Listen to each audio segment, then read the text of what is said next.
Alhamdulillah, hari yang luar biasa. Karena pada hari ini kita masih diberikan kesehatan dan peningkatan hidup. Mudah-mudahan kita semua ada dalam perlindungannya. Alhamdulillah, pada hari ini saya akan mempresentasikan diseminasi penyebaran pemahaman tentang budaya positif di SDN Sinarmaca 2. Ini merupakan salah satu tugas saya dari pendidikan guru penggerak angkatan 9 yang sedang saya ampuh. Untuk itu, terima kasih kepada ibu bapak guru yang telah berkenan hadir untuk menghadiri acara ini. Presentasi yang akan saya mulai akan saya buka dengan Bismillahirrahmanirrahim. Budaya positif. Apakah budaya positif itu? Budaya positif ini merupakan nilai-nilai, keyakinan, dan kebiasaan-kebiasaan sekolah yang berpihak pada murid agar murid dapat berkembang menjadi pribadi yang kritis, bermanfaat, dan bertanggung jawab. Budaya positif ini juga bisa kita implementasikan kepada seluruh peserta kita baik di rumah, di sekolah, maupun di lingkungan masyarakat. Jadi tidak hanya di sekolah saja, anak-anak bisa mempraktekannya. Seorang guru yang baik harus mempunyai kemampuan dalam mewujudkan budaya positif di sekolah.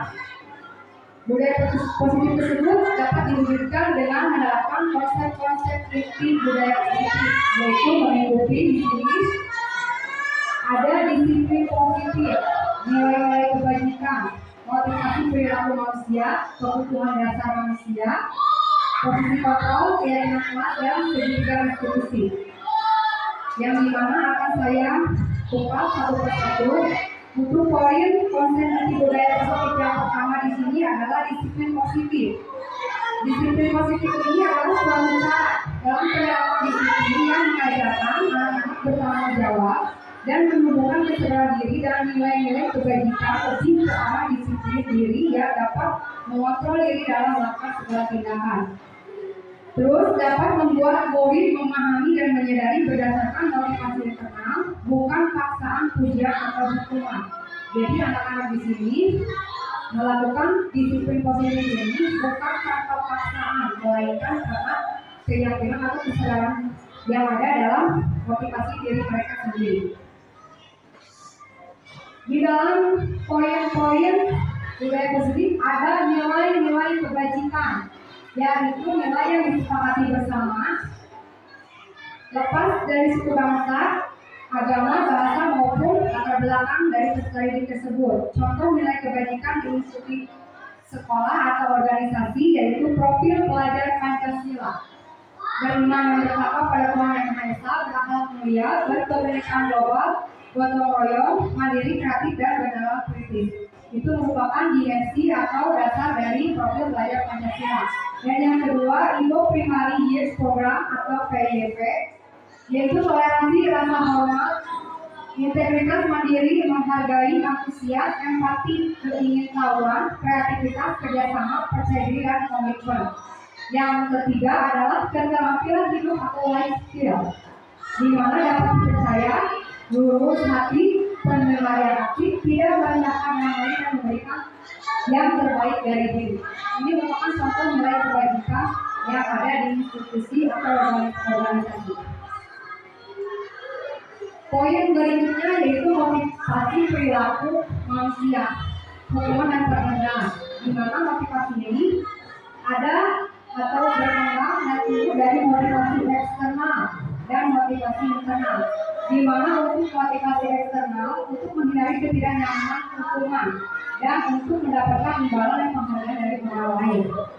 Yang berikutnya motivasi internal itu untuk menjadi orang yang mereka inginkan dan untuk menghargai diri sendiri dengan nilai-nilai kebajikan yang kita percayai. Selain itu dari motivasi perilaku manusia juga ada hukuman. Jadi di sini ada 3. Yang pertama hukuman, konsekuensi, dan restitusi. Di mana hukuman ini tidak terencana atau tiba-tiba. Murid tidak tahu apa yang akan terjadi atau tidak dilibatkan, bersifat satu arah. dan berupa hukuman fisik atau psikis. Yang kedua, konsekuensi. Konsekuensi di sini adalah yang terencana atau disepakati sesuai peraturan. Murid tetap dibuat tidak nyaman, sikap guru selalu memonitor murid. Dan yang ketiga adalah restitusi, di mana restitusi ini adalah suatu proses menciptakan kondisi bagi murid untuk memperbaiki kesalahan, proses kolaboratif yang mengajarkan murid untuk mencari solusi sendiri. Nah, di antara ketiga ini merupakan solusi atau jalan keluar di mana kita menemukan masalah yang terjadi di sekolah untuk menghadapi para murid, di mana hukuman konsekuensi dan restitusi ini merupakan jalan terbaik untuk jalan keluar. Tetapi yang lebih dominan atau yang lebih tepat untuk dipakai mencari solusi jalan keluar adalah restitusi, di mana nanti akan dicontohkan pada demonstrasi yang akan saya tampilkan. Poin dari budaya positif adalah kebutuhan dasar manusia. Kebutuhan dasar manusia adalah segala sesuatu yang kita lakukan untuk mendapatkan apa yang kita inginkan. Seluruh tindakannya yang kita lakukan memiliki tujuan tertentu dan semua usaha terbaik yang kita lakukan adalah dalam rangka agar kebutuhan dasar kita terpenuhi dengan baik. Di sini ada contoh 5 kebutuhan dasar manusia. Yang pertama, bertahan hidup. Contohnya makanan, pakaian, tempat tinggal, pelayanan kesehatan. Yang kedua, kasih sayang dan rasa diterima. Rasa diterima, dipedulikan, berbagi, kerjasama menjadi bagian dalam kelompok ini merupakan contoh dari 5 kebutuhan dasar manusia dari kasih sayang dan rasa diterima. Yang ketiga, penguasaan. Contohnya untuk harga diri, keinginan untuk dianggap pemimpin, berprestasi, diakui dan dikenal. Yang keempat, kebebasan, yaitu contohnya mandiri, memiliki pilihan, mencoba hal baru, mampu mengendalikan arah dirinya. Dan yang kelima adalah kesenangan, di mana yang dicontohkan itu adalah bermain, humor, antusiasme, dan tertawa. Poin berikutnya di sini ada posisi kontrol, di mana kita seorang guru harus bisa memposisikan kelima kontrol tersebut. Di sini ada posisi guru dengan penghukum, pembuat rasa bersalah, menjadi seorang teman, menjadi pemantau atau menjadi seorang manajer. Tetapi di sini yang lebih tepatnya untuk posisi kontrol seorang guru adalah sebagai manajer, di mana seorang manajer itu mengarahkan peserta didik untuk lebih sadar apa yang dilakukannya dan untuk mencoba lebih baik dalam memperbaiki kesalahannya tanpa ada paksaan. Ada contoh-contohnya yang untuk contoh penerapan 5 posisi kontrol. Misalkan di sini ada kasus siswa tidak memakai atribut lengkap saat upacara bendera. Nah, kita sebagai guru di sini berposisi sebagai apa? Jika kita berposisi sebagai penghukum, maka kita akan menghukum anak tersebut dengan hormat pada bendera selama 1 jam. Ini merupakan hukuman. Dan jika kita sebagai posisinya pembuat merasa bersalah, di sini nanti murid beberapa kali harus memberitahu kamu selalu saja mencoba ibu bapak. Jadi guru itu seolah-olah si anak itu dibuat merasa bersalah. Mungkin itu kurang tepat juga. Untuk contoh posisi kontrol yang lainnya di sini sangat tenang. Kata-kata yang biasa digunakan atau dalam kasus ini, ayo untuk yang ke sekolah, kalau bantu ibu. Nah, di sini ada kata rancu yang tidak boleh dilontarkan atau kepada seorang murid, yaitu tolong bantu. Kenapa? Karena di mana nanti kita tidak bisa membantu peserta didik atau murid tersebut, maka dia akan seolah-olah kita itu mempermainkan mereka. Tolong ibu bantu ya kali ini, ya sudah tidak apa-apa, lain kali jangan sampai berbuat seperti ini. Ini juga sebenarnya sudah baik untuk katakan sebagai posisi kontrol, tetapi kalau untuk sebagai teman nanti ujung-ujungnya akan menerima imbalan. Yang keempat juga ini contohnya sebagai pemantau. Kamu sudah melanggar peraturan sekolah, kamu tahu konsekuensinya. Setelah pelajaran kamu melihat tidurnya, tetapi dan jangan diulangi lagi. Nah, ini juga bisa menjadi seorang pemantau di mana anak itu melanggar, Selama dia memperbaiki apa yang dia lakukan, kita memantaunya, kita juga sebagai posisi guru di sini sebagai pemantau sangat dekat juga. Tetapi ada yang lebih pas dengan 5 posisi orang ini, yaitu sebagai manajer. Ini contohnya. Apakah kamu tahu kesalahan kamu? Kira-kira bagaimana kamu memperbaiki kesalahanmu? Ini sangat cocok sekali atau sangat tepat untuk seorang guru menerapkan posisi kontrol sebagai manajer, di mana anak tersebut diarahkan, disadarkan dengan kesalahannya dan dituntun agar tidak melakukannya lagi sesuai dengan kesadarannya tanpa ada paksaan dari luar, sehingga anak tersebut akan menjadi pribadi yang bertanggung jawab. Untuk poin budaya positif yang selanjutnya adalah keyakinan kelas. Apa itu keyakinan kelas? Keyakinan kelas ini merupakan sebuah kesepakatan yang telah disepakati bersama antara guru dan siswanya di kelas, serta dampak yang akan diterima jika kesepakatan tersebut akan dilanggar. Bedanya dengan aturan, jika aturan dibuat satu arah atau ditetapkan oleh guru dan nanti konsekuensinya atau hukumannya kepada guru, tetapi untuk keyakinan kelas ini disepakati dibuat aturannya bersama, dibuat lagi konsekuensinya seperti apa. Jika melanggar, maka itu akan menjadi konsekuensi bagi mereka. Keyakinan kelas merupakan salah satu disiplin positif yang bisa kita terapkan dalam membangun budaya positif di sekolah. Menciptakan disiplin positif bagi siswa sehingga siswa dengan kesadaran penuh akan melaksanakan ketentuan tersebut dengan penuh tanggung jawab.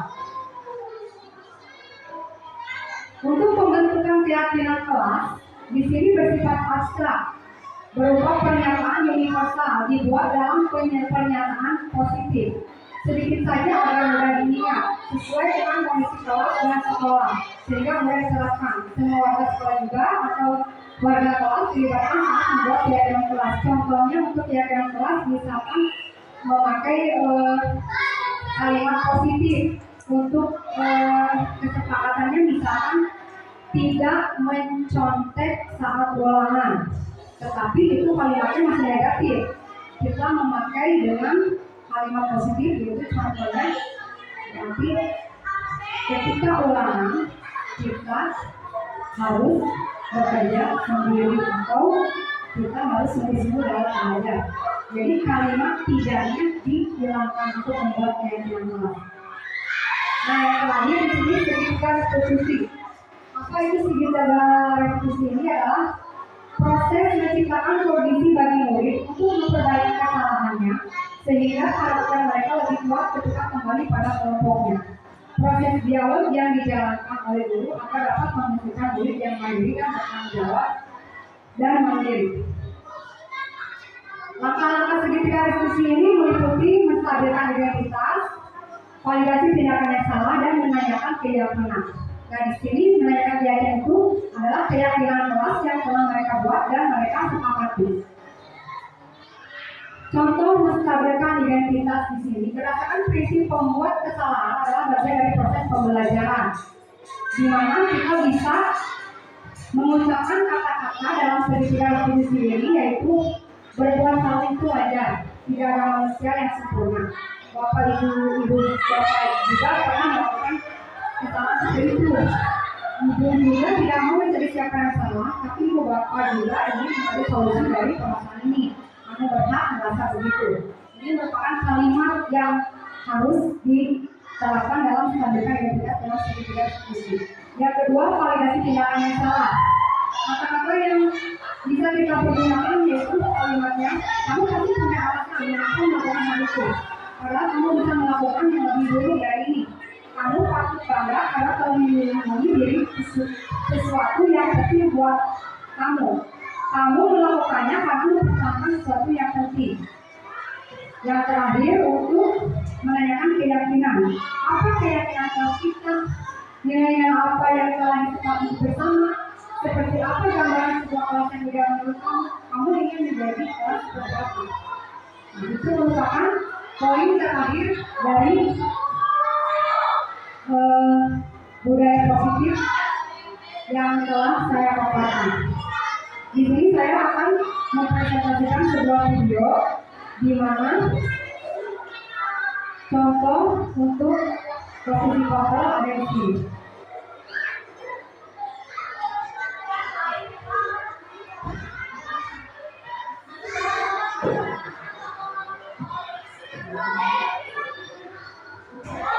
Ini untuk praktek segitiga restitusi, ibu sekalian juga bisa.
Baiklah, pertanyaannya menjadi kesalahan teknis.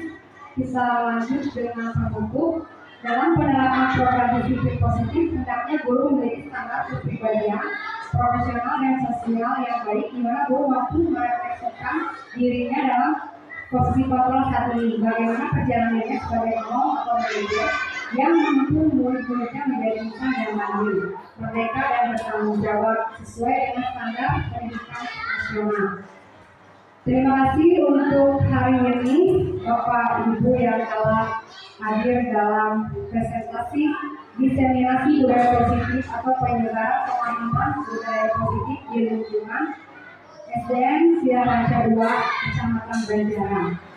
Saya tutup dengan doa. Wabillahi taufiq wal hidayah. Wassalamualaikum warahmatullahi wabarakatuh.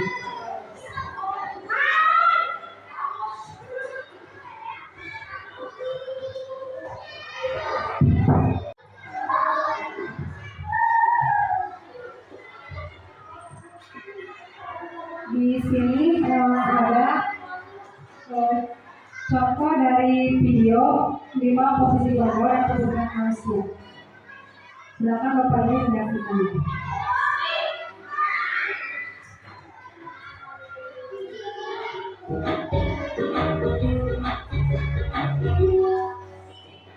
Salam bahagia Ibu dan Bapak Guru hebat.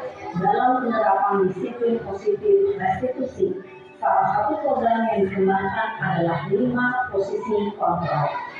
5 posisi kontrol dalam restitusi adalah proses perjalanan seorang pendidik agar dapat mengenali dirinya.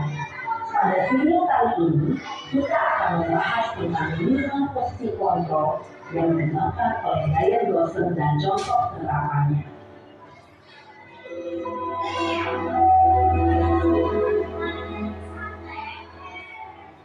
Lima posisi kontrol itu adalah 1. Posisi penghukum, 2. Posisi pembuat merasa bersalah, 3. Posisi teman, 4. Posisi pemantau atau monitor, dan 5. Posisi manajer. Untuk lebih memahami kelima posisi tersebut, mari kita saksikan kasus kemarin yang terlambat hadir 20 menit di sekolah dan melihat bagaimana kelima posisi kontrol dalam menghadapi masalah tersebut.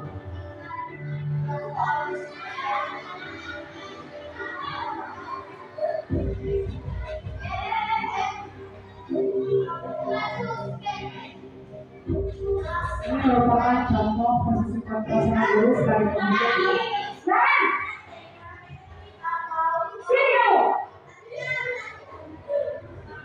Selamat pagi Bu. Selalu terlambat. Kamu deh, pasti terlambat. Maaf Bu,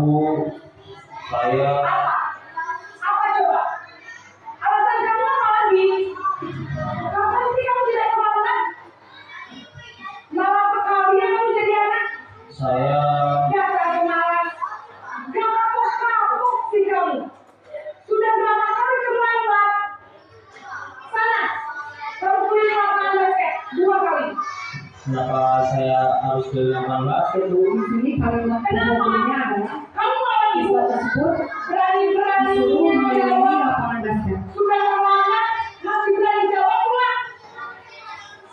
Sekarang keliling lapangan basket 5 kali sekalian. Biar kapok. Cepat. Pergi sana lapangan basket. Posisi hukum biasanya berbicara dengan nada tinggi, menghabis, menunjuk-nunjuk, menyakiti, dan menyindir. Hukuman bisa berupa fisik maupun psikis. Ibu dan bapak guru hebat. Dampak yang terjadi pada murid ketika guru berada pada posisi penghukum adalah murid cenderung akan memberontak, bahkan meminta denda.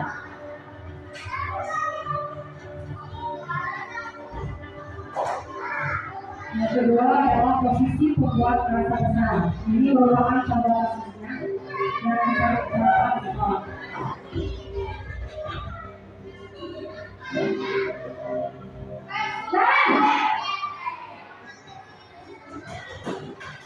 Selamat pagi, Bu. Naren, kamu kenapa terlambat lagi, nak? Ya Tuhan, Naren. Kamu senang ya bikin ibu susah ya? Memang yang di sini merasa membuat salah karena saya guru yang melakukan. Dia disuruh senang kamu. Duh, gimana ini? Maaf, Bu.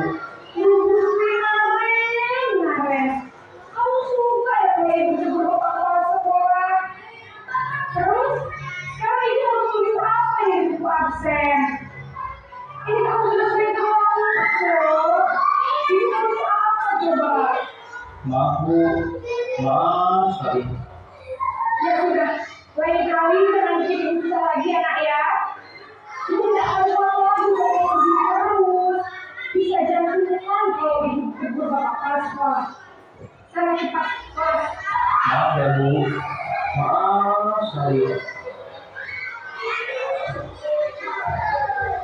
Posisi membuat rasa bersalah berbicara dengan nada tenang, cenderung lembut.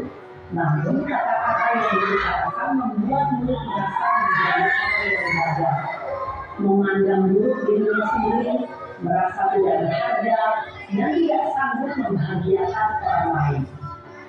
Ketika guru mengambil posisi pembuat rasa bersalah, murid akan menganggap dirinya yang bersalah dan ia akan menyimpan emosi negatif tersebut di dalam dirinya. Untuk yang ketiga, di sini posisi guru adalah menjadi posisi terlemah. Berikut adalah contohnya.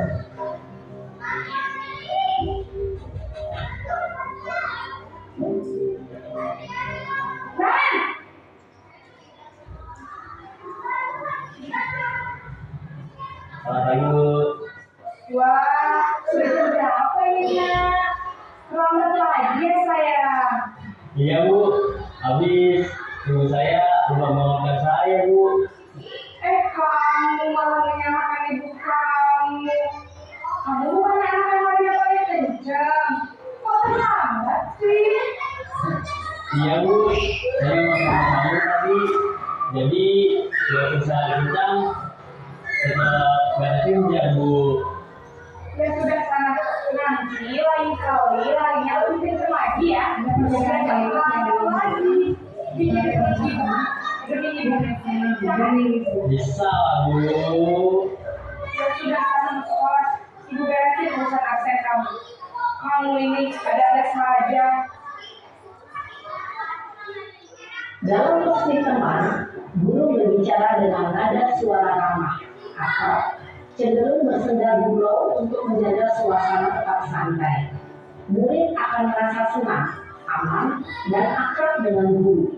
Identitas yang tercipta adalah identitas sukses atau berhasil. Namun, perlu diingat, karena ini masih golongan eksternal, maka ada faktor ketergantungan dari murid kepada orang tertentu.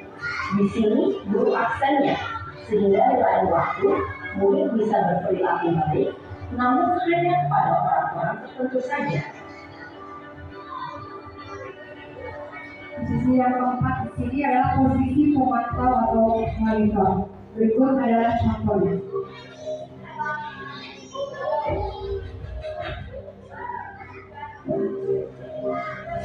Jangan.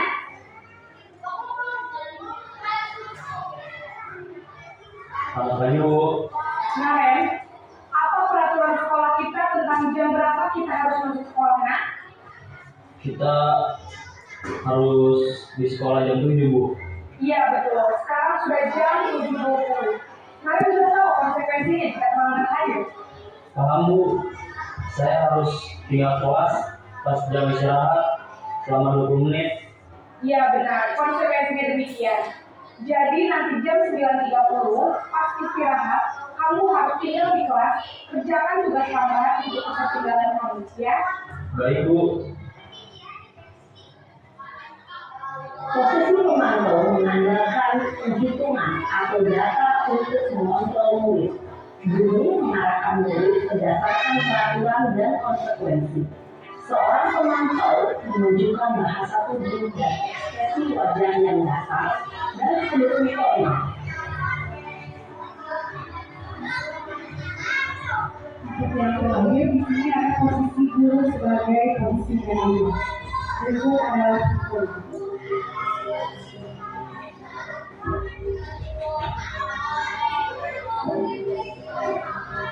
Jangan.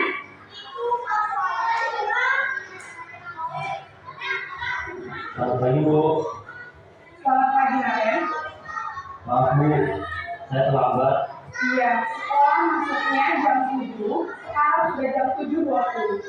Jadi sekarang bagaimana ini, Naren? Maaf Bu, saya lupa soal saya semalam. Baiklah, menurut kamu, keyakinan sekolah yang mana yang perlu kamu tingkatkan? Menghargai diri sendiri dan orang lain mungkin ya Bu. Setuju. Jadi, apakah Naren yakin prinsip saling menghormati tersebut? Ya Bu, saya meyakininya.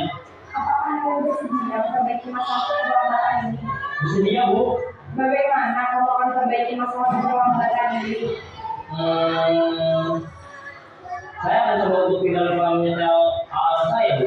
Baik, kalau Naren kamu alami di rumah, ada orang yang kira-kira bisa bantu mengingatkan tidak?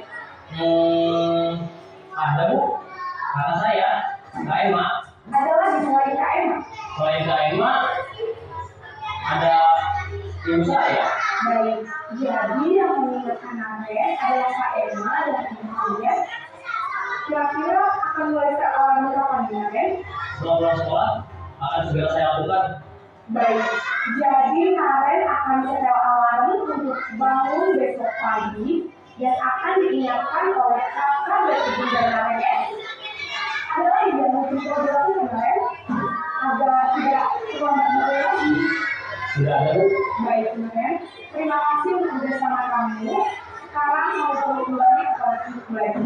Baik Bu, terima kasih. Posisi manajer adalah posisi kontrol yang disarankan untuk membimbing murid memiliki sikap disiplin yang positif, yaitu murid yang mandiri, bertanggung jawab, dan dapat memecahkan masalah. Tujuan dari posisi ini adalah agar murid dapat berefleksi atas tindakannya. Guru akan dengan tulus memberikan pertanyaan-pertanyaan bermakna, sehingga membuat murid dapat belajar dari kesalahannya dan mencari sebuah solusi untuk menyelesaikannya. Ibu dan bapak guru hebat, setelah mengamati adegan kelima posisi kontrol tadi, kira-kira posisi mana yang paling ideal? Posisi mana yang dapat menunjang motivasi intrinsik murid? Ya, tentu posisi manajer. Posisi ini memang posisi ideal yang ingin disetujui setiap pendidik. Pada posisi inilah, guru dapat menerapkan disiplin positif yang berpihak pada murid, yang memerdekakan murid. Perjalanan seorang pendidik tentunya tidak mudah untuk sampai pada posisi seorang manajer. Namun, tujuan kita pasti, yaitu menciptakan murid-murid yang mandiri, merdeka, dan bertanggung jawab. Semoga penggambaran 5 posisi kontrol yang telah diperlihatkan ini dapat menjadi ajar refleksi bagi kita semua, agar dapat terus mengasah, dan menerapkan disiplin positif yang memerdekakan murid. Mari terus berlatih dan bersemangat. Selamat menerapkan. Salam dan bahagia Ibu dan Bapak Guru hebat.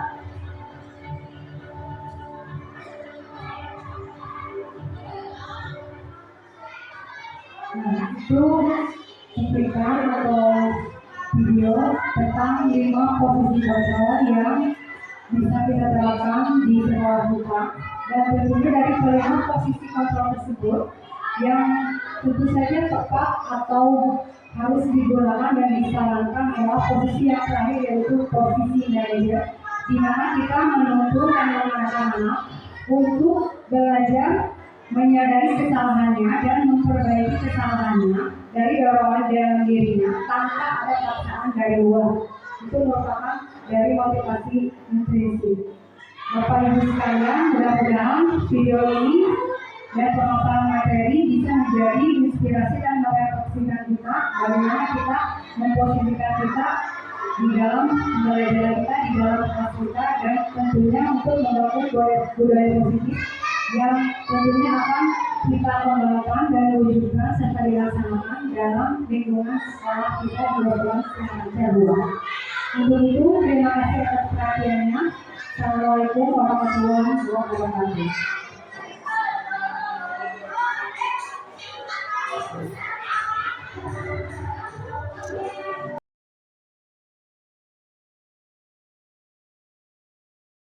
Waalaikumsalam warahmatullahi wabarakatuh. Apa kabar anak? Baik. Alhamdulillah ya. Pada hari ini kita akan membuat keyakinan kelas. Keyakinan kelas itu apa? Peraturan yang harus ditaati dan disepakati oleh seluruh anggota kelas. Bagus. Nah, mulai dari pertama kalian harus bisa merumuskan atau menyebutkan aturan apa saja yang akan kita buat. Sekarang kalian tulis di memo kalian tentang aturan yang akan kalian buat. Jika sudah, coba kalian tempelkan di papan tulis sekarang. Mulai. Ayo tulis. Jika sudah, boleh Elsa, udah? Silakan tempel. Ayo. Jangan berebut, jangan berebut.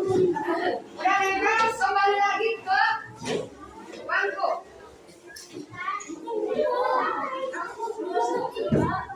Biarin.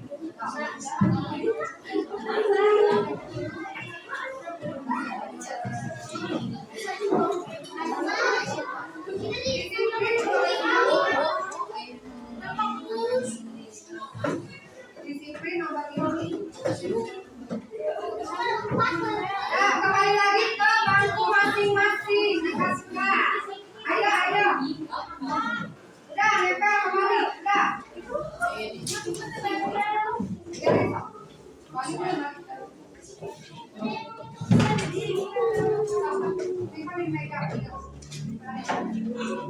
Cepatin waktu.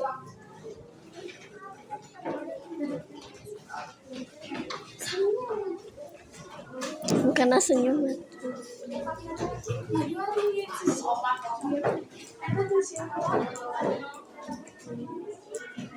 Alamat dibalik.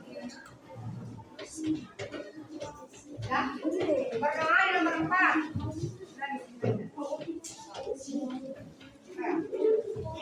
Ya.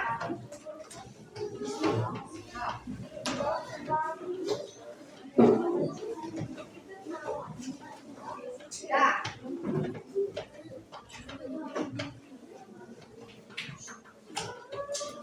Nah, sudah terdapat di sini ya. Ada yang jangan membuang sampah sembarangan. Berarti jangan membuang sampah sembarangan. Kalian positifnya apa? Buang sampah tempatnya. 1. Buanglah sampah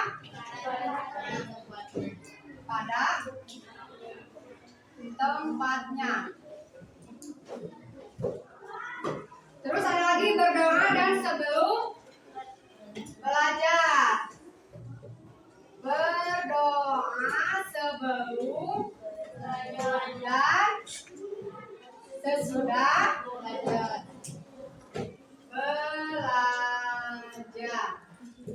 Yang ketiga, ini tidak boleh mengoperasikan datang tepat waktu, ya itu ya kalimatnya ya. Datang tepat waktu. Apalagi? Saling menolong. Tidak mengobrol. Kalau tidak mengobrol berarti apa? Fokus dalam belajar. Ini kalimat positif ya. Menghargai dan menghormati. Ya.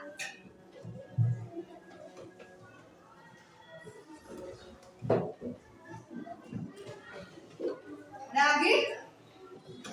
Menjaga nama baik.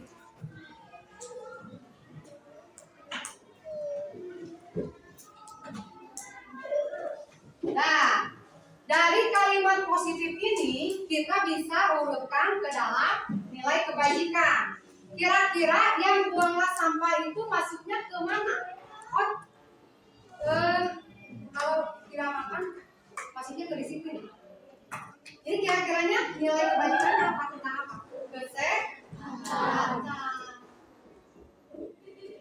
Kesehatan dan kebersihan.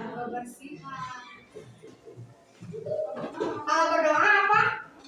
Religius ya. Terus disiplin. Kalau datang tepat waktu, tidak boleh makan, tidak boleh ngobrol, itu fokusnya berarti apa? Disiplin. Terus menjaga nama baik dalam fokus menghargai sama teman itu masuk ke dalam kejujuran. 5, satu lagi apa? Saling menghargai. Saling menolong dan menghormati sama ya. Menghargai. Ada 5 nilai kebajikan. Nah, di sini kalian sudah membuat keyakinan kelas ya. Keyakinan kelas ini harus ditaati dan dilakukan oleh kalian semua ya. Semua anggota kelas.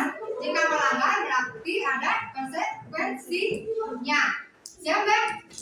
Baik, jika kalian sudah setuju semuanya, ini merupakan keyakinan kelas kalian ya. Ya, terima kasih.